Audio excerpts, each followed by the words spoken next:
பையன்தான் போடுவான் பிள்ளைத்தான் போடுவான்னு சொல்லக்கூடாது. பையனும் பிள்ளையும் எல்லாம் ஒன்று தான் நாம் நினைக்கிறோம். ஆனால் எந்த பையன் வந்து பிள்ளைங்க போடுது, அந்த பெத்தைங்களுக்கு எந்த பையன் பார்க்குது?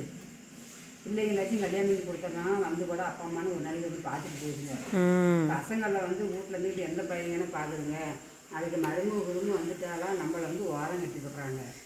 ஆமாம் ஆமாம், அப்படி தான் நடக்குது ஊரில் நிறையா. அதனால் நம்ம என்ன சொல்கிறோன்னா, பசங்க பசங்களுக்கு எல்லாத்தையுமே நான் ஒன்று சொல்லிக்கிறேன்.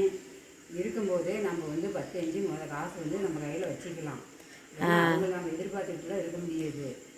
எதை நம்ம வச்சுக்கிட்டு இருந்தோம்னா, ஏதோ தடத்தில் போகிறவங்க வரைங்களை கூப்பிட்டு கூட ஏதோ ஒரு பொருள் வேணும் அப்படின்னு சொன்னால் கூட வாங்கி வந்து கொடுப்பாங்க. நம்ம இருக்க வரைக்கும் தின்னுட்டு நம்ம முடியாத காலத்துக்கு நம்ம காலத்துக்கு எதுனாலும் ஆகணும் ஆகிட்டு போகுது. அதனால வந்து எல்லாம் கொஞ்சம் சாதிட்டே இருங்க. ஆமாம் ஆமாம், அனுபவத்தில் சொல்கிறேன் நான்.